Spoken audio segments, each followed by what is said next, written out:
last, now everybody go chop breakfast, shayo. Hey, last, now everybody go chop breakfast, shayo. Ẹ káàárọ̀, ẹ káàsán, ẹ káalẹ́ according to the time tí mo bá dé báyìí. Èmi ọmọ yín náà ní Lẹ́díkẹ́ fi Olúwa show. Gọ́vnà Seyi Makinde ti wọ̀jọ̀gbọ̀n. Gọ́vnà Seyi Makinde ṣe kí ni wọ́n ti wọ̀jọ̀gbọ̀n o. Tó láwà pariwo kékékéké ká sọ. Ọlẹ́nu wa ń rùn. Ọlámọ̀rọ̀ sọ. Last wọ́n ti pín yíká o. Last wọ́n ti gbé wọ̀ gbòòrò ayé o. 2024 iṣẹ́ ó máa lẹ́tìkẹ́. 2024 yóò máa lágbára. 2024 ó máa kà màmá. Ẹni tó bá létí eléyìí ti kúrò lọ́rọ̀ ẹ̀mí o. Tó rẹ̀ lè máa sọ pé kí ló ń jẹ́ mi mímọ́. Ẹni tó bá létí kó gbọ́ nǹkan táwọn ọmọ ọkọlẹ̀ Yorùbá ń sọ lélẹ̀ báyìí. Eléyìí ti kúrò ní ọ̀rọ̀ wípé ẹni tó bá létí kó gbóhun tẹ̀mí sọ o. Because kì í ṣe gbogbo èèyàn ló máa gbóhùn ẹ̀mí mímọ́ o.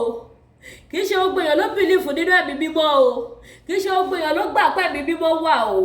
So therefore ẹni tó bá létí kó gbọ́ nǹkan táwọn ọmọ ọkọlẹ̀ Yorùbá ń sọ wípé Nàìjíríà kò ní kálukú lọ́ọ̀lù ẹ̀. Ẹni tó bá létí kó ṣe kí ni kó yára ẹ̀ break kó jí kó má sùn because ó máa láòdù gan o. Kì í ṣe ọtí ni mò ń sọ fún yín ọ̀rọ̀ tó wà lẹ́yìn ni o. Gọ́vnà Seyi Makinde, how far sir? How you see am?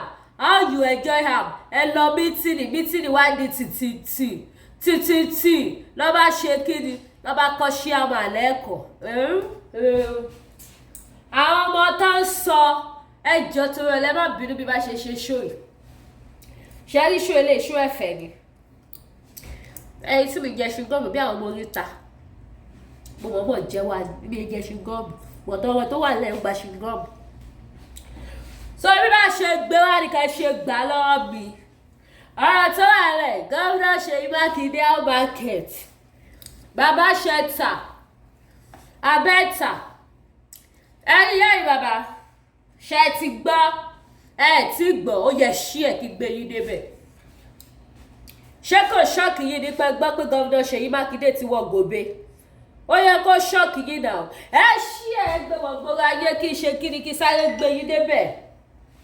Kájọ sàsọ yí ọ̀rọ̀. Ṣé báwa ń sọ fún ọwọ́ lẹ́nu wa hù? Àwọn ń sọ fún ọwọ́ ní tiwa báwo ni? Alẹ́ èèyàn wàhálà ti wà. Ẹ jí ẹ má sùn. Ẹyọ ọmọkọlẹ̀ Yorùbá. Ẹ jẹ́ ká ṣe kí ni ẹ jẹ́ ká stand well, ẹ jẹ́ ká stand right. Ẹ jẹ́ ká move, ẹ jẹ́ ká gbé bọ́ọ̀dì. Ẹ jẹ́ ká gbàlúwa lọ́wọ́ lẹ́nu wa hù. Ẹ la fẹ́ bá lòjọ́. How market? Kí gírápà ṣe títà, èló lẹ fẹ́ gbà ámọ̀ ṣe gbìnà bíi.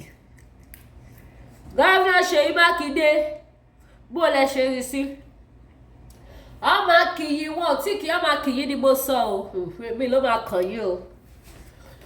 Ọmọ kìyí wọn tí kìyí. Ijó yẹn máa kàn yín kò tí kàn yín. Ohun yẹn máa kàn yín kò tí kàn yín. Ṣé gbogbo ẹ̀ tẹ́ máa wá ṣe kiri? Tẹ́ máa fi style jáde lálálẹ́. Tẹ́ máa dùn ìsgá yẹn. Ẹ mọ̀ pé àwọn ọmọ arábà ń bí. Àwọn kidnapper. Ọ̀dà yín mọ̀. Ọmọ kìyí kò tí kàn yín. Gọ́vnà Seyi Makinde. Ọmọ pè yín kò tí ìyá. Ìtò kàn yín lẹ́ máa bá yín. Ẹ̀yin yẹ́ ìbàbá mi. Ẹ jẹ́ serious. Ọ̀rọ̀ one location náà ti sú ayé. Because akékékéké. Apariwo. A sọ fún wọn. Wọ́n lẹ́nu wá ń rùn. Ọlámọ̀rọ̀ sọ. Wọ́n bẹ̀rẹ̀ sí lébẹ̀lì wa lórúkọ oríṣiríṣi. Ṣé kò ṣọ́ọ̀kì yín?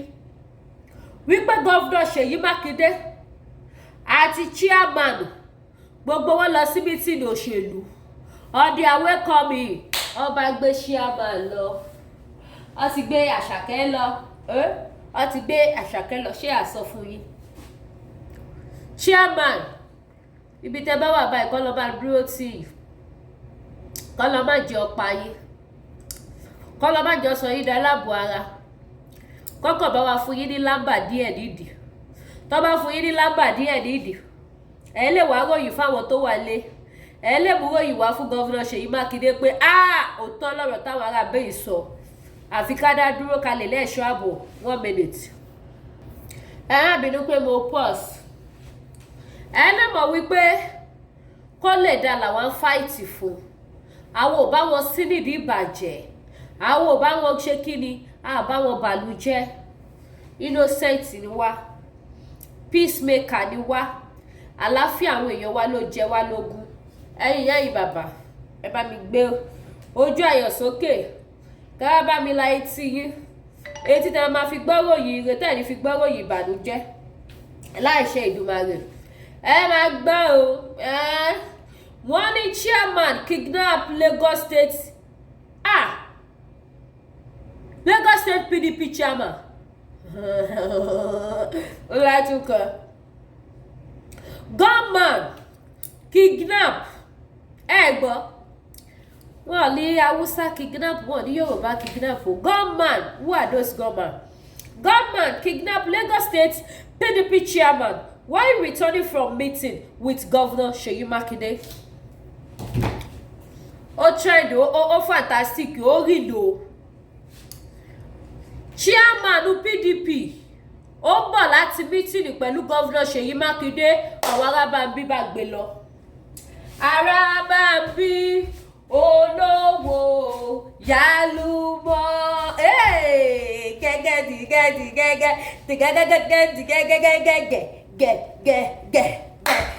Arábàmbí olówó yálùmọ́ owó PDP ló lè ṣe. Chairman PDP wọ́n ti gbé létí lọ o, níbi tó ti ń bọ̀ láti pàdé. ẹ̀yin tẹ́ ẹ ṣẹ̀dé ẹ ṣí ẹ̀ ẹ̀yẹ́ ń tún kà fún yín. Gunman kidnap Lagos PDP chairman while returning from meeting with Governor Seyi Makinde.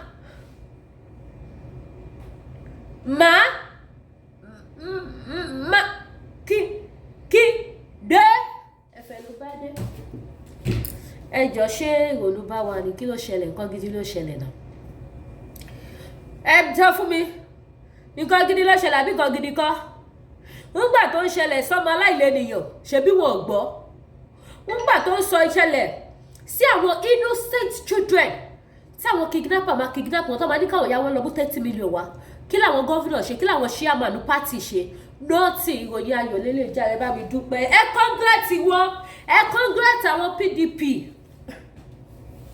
ẹ máa kọ́ sí comment section pé congratulations to PDP member for the kidnapping of your chairman. Congratulations, congratulations, congratulations, congratulations, congratulations. ṣé mi ní congrats ni? ẹ ti gbàgbé pé PDP ní gọ́vùnà Ìbàdàn kan ló ti gbé mi lọ lọ́ti lọ sọ mí lọ láàbò ara l'Àbújá.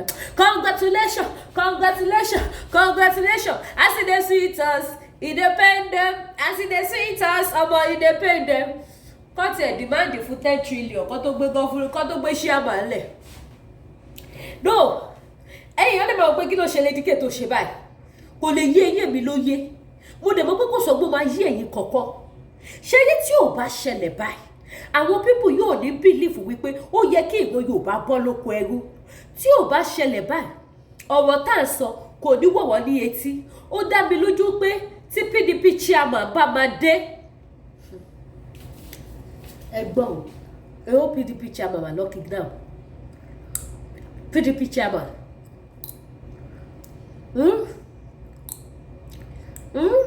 PDP chairman. Lọ́mà kidnap.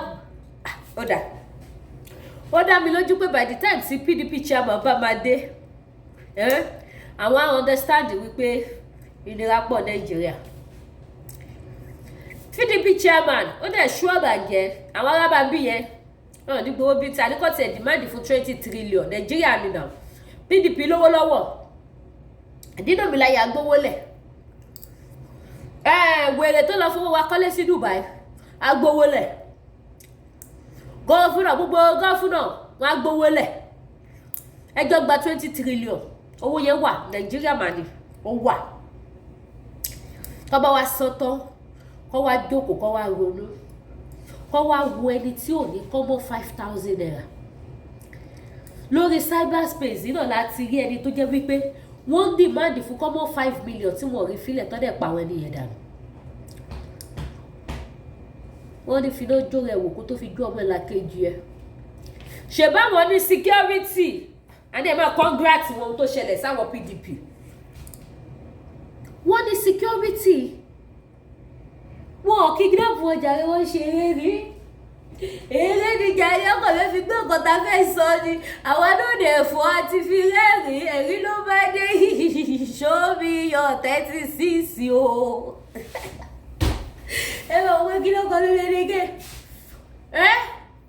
show me your 36 o mo rántí fídíò kan tó jáde tó kidnap ọkọ̀ wúmà yẹn tí wúmà yẹn sá eré lọ́wọ́ tó ṣe fídíò pé ṣàánú mi 10 million lọ́dún káwọn lọ mú wa gbogbo gọ́fúnà ilẹ̀ Yorùbá wọn ò forí lórí kọ́ fi ìkòlùkù kọ́ bá wa wá security kọ́ ṣàánú àwa táwọn owó fi gba pólíìsì mọ́pò kó máa mọ́nítọ̀ wa wọn ò ṣàánú wa kọ́ wo tọ́lọ́ bá wa táwọn owó fi ra bulletproof lára àwọn owó ra bulletproof o wọ́n rówó gba security o ẹ̀wọ̀n bórí rẹ̀ ṣe wá wọlé tọ̀wọ̀ wẹ́rẹ́ ẹ bá mi congratulate PDP chairman àti gbogbo mẹ́mbà ẹ kú oríire o oríire yẹn kárí gbogbo yìí o wọn ò ní parí wọn ò pààyàn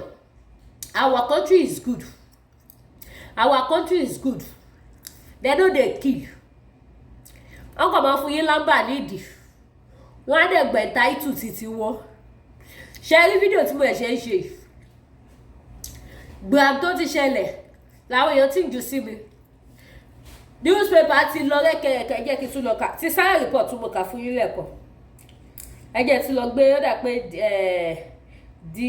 the nation àbí kí lórúkọ newspaper yẹn ó dà pé yẹn náà gbé ẹjẹ́ sáré bá yé wa wá òun nìyí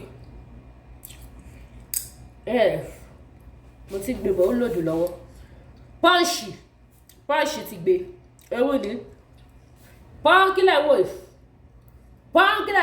pọ́ǹṣì àtàwọn kùtù hàì ni wọ́n ti jù sí mi wọ́n ní updated fàájì ló bá dé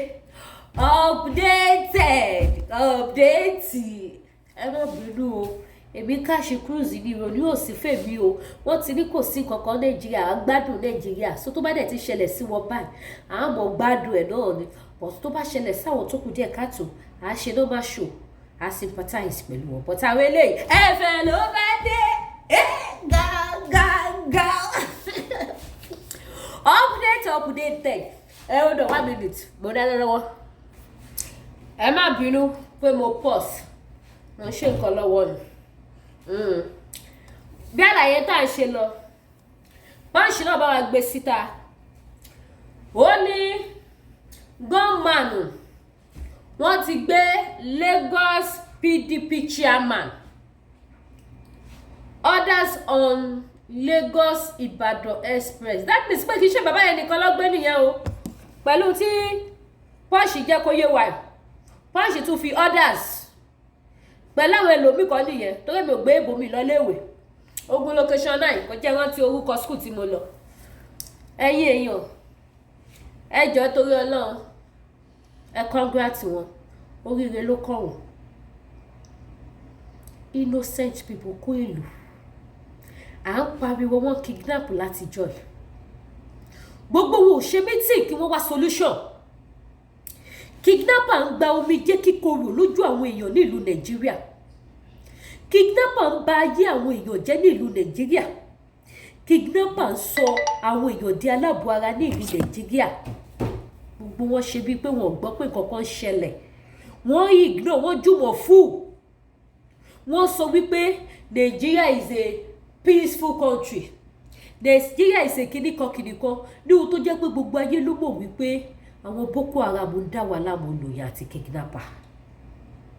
Ẹ̀yin àgbààgbà ìlú yẹn, olóṣèlú yẹn ti torí àtẹnujẹ ẹ̀dẹ̀ ń cover wípé kò sí nǹkan kan, kò sí nǹkan kan ló wá dífá fún ilé náà wípé congratulations sẹ́yìn PDP, oyè tó kan aráàlú àkàrà ẹ̀dẹ̀ gbogbo yín, àfi tí ẹ bá wá solution sí ìṣòro Nàìjíríà, àfi tí ẹ bá ṣe kíni, tí ẹ bá wá solution sí ìṣòro Nàìjíríà.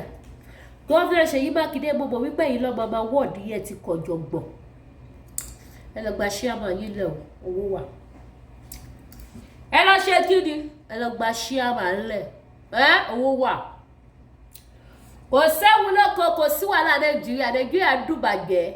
Tó bá sọ̀rọ̀ nípa orílẹ̀-èdè tó dùn jù tó dáa jù Nàìjíríà ni, yes or no ẹ kọ sí comment section. Tó bá sọ̀rọ̀ nípa orílẹ̀-èdè tó mú yes ẹ kọ sí comment section Nàìjíríà ni. So kí lẹ wá ń fọ́ fún, kí lẹ ń pariwo fún, kí lẹ ń palantia fún? Àdúrà kan ṣoṣo ni mo kàn lè gbà fún yín ni pé tó máa fi chairman sílẹ̀ àti gbogbo àwọn tó kù kọ́ máa ti fún wọn ní lámbà nídìí. That is all. Tó àwọn people yẹn wọn ò mọ̀ fún ọkọ ni wọn kì í ti kíní burúkú abẹ́ wọn yẹn bọ̀. Kọ́ máa lọ wọ́n ọ̀pá burúkú mọ́ chairman lábẹ́. Àníri jù bẹ́ẹ̀ lọ lórí ètò mo wá ṣẹ̀fẹ̀ ni. Ọmọ kí ló kọ́ lélẹ́ ní ké? Wẹ́lẹ́ èmi wá ṣẹ̀fẹ̀ ni. Ẹ̀yin dábàá before the first time ẹ subscribe, ẹ tọ notification bell yìí, mi ò ṣọmọ burúkú ọmọ dáadáa ni mi ò. Ogun location 9 ló jẹ́ kí n congrats wọ ìṣẹ̀lẹ̀ tó ṣẹlẹ̀ sí wọn. Ẹ bá mi subscribe, ẹ like, ẹ comment, ẹ bá mi congrats Governor Seyi Makinde àti gbogbo PDP member pẹ̀lú gbogbo Rolls Royce security, ẹ congrats wọn. Ẹ jọ̀ọ́ tó dòní ló pọ̀ lọ́rọ̀ ẹ̀ mi. Mi ò bá tọrọ ogún wá, ìmọ̀ pé ogún mi làwọn location 9. Mi ò bá tọrọ ogún wáyé. Ẹ má fẹjọ́ mi sùkà, ẹ má fẹjọ́ mi ṣèké, ẹ má fẹjọ́ mi sùjọba tí ò fẹ́ràn mi. Mi ò bá tọrọ ogún wáyé o, mi ò bá tọrọ ogún wáyé, mi ò bá tọrọ ogún wáyé o. Ẹ̀yin PDP ẹ lè bú mi o, orí ló ń ta yín, mo bá yín jẹ́ owó lù mí, ẹ kó ṣì dànù. Ẹ lọ download Lemfi app, ẹ fi ṣẹ́wó sílẹ̀ ìgbà. Lemfi app, ẹ̀yin tẹ́ wà ní Canada, mo rí surprise lẹ́nìí, dọ́là lọ sókè lẹ́ẹ̀mejì, kódà kò pé 30 minutes. Àwọn tá à ń sọ nìyẹn o, bí tó bá ló yẹ gẹ́dẹ́. Bí dọ́là ṣe lọ sókè lè bí ń pa àwọn èèyàn wálé o. Bí dọ́là ṣe lọ sókè làwọn èèyàn wá mọ pace ẹ̀ ìnira ẹ̀ lára. Àwọn ní kí n ṣàánú. Ẹ gba 20 trillion lọ́wọ́ wọn. Ẹ gbà lọ́wọ́ wọn kan tó jù wọ́n lẹ̀. Káyé. Bó ṣe jẹ́ nìyẹn. Ẹ jọ̀ọ́, ẹ download Lemfi app. Ẹ lo referral code mi tó wà lókè. Ẹ máa rí bẹ́ẹ̀ exchange rate ẹ ṣe lọ àtẹ̀yìn tẹ́ wà ní Canada, àtẹ̀yìn ti US, àtẹ̀yìn ti UK. Ẹ máa rí exchange rate yẹn bó ṣe ṣe kí ni bó ṣe lọ. Ṣàwárẹ̀ yìí tẹ́ wà ní Canada, tẹ́ bá ti ṣe first transaction ẹ máa gba bonus $30. Tẹ́ bá ti lo referral code Lady K tẹ́ wò lókè, nọ́mbà tẹ́ wò lókè. Ẹ̀yin tẹ́ wà ní America, tẹ́ bá ti lo referral code mi ẹ máa gba $20 ní bonus. Ẹ jẹ́ lọ download, ẹ dẹ̀ má gbàgbé àgúnmu pakurumọ kóòdó dáadáa. Ohun tí mi ò fi ní yọ ayọ̀ ṣẹ́gun lórí àwọn ọ̀tá mi, Ọlọ́run ò ní ṣaláì, Ọlọ́run ò ní gbé bá mi. Ohun tí mi ò fi ní yayọ̀ ṣẹ́gun, tí mi fi ní jíjọ́ ọpẹ́, tí mi ò fi ní ṣakọ, tí mi ò fi ní rẹ́rìn lórí àwọn ọ̀tá ìran Yorùbá, Ọlọ́run ò ní gbé bá mi. Máa yayọ̀ ṣẹ́gun lórí yín ni. Máa fi yín káàṣì gúúsì, máa fi yín ṣe kíni, máa fi yín ṣe prógrámù YouTube dánwò. Ẹ jọ̀ọ́, kò sẹ́ni tó mẹ́rin tó kàn ọ́. Ṣé àmọ́ àyàn tó bá sọ fún yín pé máa kó sí pápá, wá sọ fún yín pé kí ló ń jẹ́ bẹ́ẹ̀? Ibi táwọn ọmọ òpó tó ń gbébọn tẹ̀lé wọn tó wà, kí lẹ wá ń ṣàánú wọn fún? Ẹ jọjà yẹn tó bá ṣàánú wọn tó ń mọ tó ṣe. Ẹ fún wọn ṣe yẹ̀yẹ́ kẹ́ congrats wọn kú oríire. ìyà tí yóò jẹ mẹ̀kúnnù òun lọ́nà fi jà wọ́n náà yẹ kọ́ wo bó ṣe yí lára bó ṣe jẹ́ ní ẹja rẹ̀ yíyá mẹ́rin bàbá mi now ẹ wá ra product iléeṣẹ́ tí ẹ natural bar ẹ wá ra gúnmu high blood pressure diabetes manpower jẹ̀díjẹ̀dí àti bẹ́ẹ̀ bẹ́ẹ̀ lọ ẹ má wá gbàgbé yìí bàbá mi ìròyìn ayọ̀ tún lélẹ̀ tẹ̀ sanwó fún hòtẹ́ẹ̀lì kan ṣẹ̀ṣẹ̀ kalẹ̀ sí ìlú Ìbàdàn hòtẹ́ẹ̀lì yẹn gbàsíkì ó kọjá bẹ́ẹ̀ ẹ patronize wọn ẹjọ́ torí tọlọ́rọ̀ for the sake of your lovely daughter Lady Kẹ́hìnfẹ́ Olúwaṣọ new advert tá a ṣẹ̀ṣẹ̀ tún gbà lọ́dún tuntun àkọ́kọ́ jẹ́ ìwé advert ọdún tuntun 2024 ẹ patronize wọn ní hòtẹ́ẹ̀lì yẹn ẹ jẹ́ kọ́ mọ̀ pé yes Lady K lẹ́yìn yẹ́yìn bàbá tó gbàsíkì ẹ̀yọ́ ọmọ kọ́tẹ́ kì í ṣe ọmọ àlè ẹ bá mi patronize wọn ní hòtẹ́ẹ̀lì ẹ wo fídíò hòtẹ́ẹ̀lì náà máa gbé wá fún yín sí ẹ wo bó ṣe rí ẹyin kó mú yes ẹ patronize ẹyin tẹ́ bá fẹ́ lọ sí hòtẹ́ẹ̀lì yẹn tẹ́ bá get location TM Royal Hotel ẹ gbá mi láago kí n fún yín ládírẹ́sì ibẹ̀ kí n fún yín fóònù nọ́mbà máníjà ojú òní tí ì àwọn eléyìí wọn ń ṣàwọn ritualist àwọn ọmọ ọkọ àwọn tó jára mọ́ṣẹ́ nílùú òyìnbó ẹni tó lò hòtẹ́ẹ̀lì yìí òkè òkun lọ́wà ẹ jẹ́ patronize wọn ṣe ritualist o hòtẹ́ẹ̀lì tó fìyàn lọ́kàn balẹ̀ lélẹ̀ hòtẹ́ẹ̀lì tẹ́lẹ̀ débẹ̀ tẹ́lẹ̀ sùn kẹ́ ọ̀hún bó ṣe wù yí ẹ lè lọ ṣẹ̀wọ̀ ẹ̀kú kẹ́jú sílẹ̀ bedroom insurance cover yín àbọ̀ ọlọ́run elédùnmarè wà lórí yín ẹ patronize wọn. ẹ má tún wá gbàgbé product iléeṣẹ́ Dynamic Skin Care fẹ́yìn tẹ́fẹ́ tún skin yín ṣe ìyẹn náà wà bẹ̀ ó ń ta wàràwàrà ẹ ṣé o ẹ bá mi wo fídíò tó ń bọ̀ lọ́dọ̀ yìí gbígbé.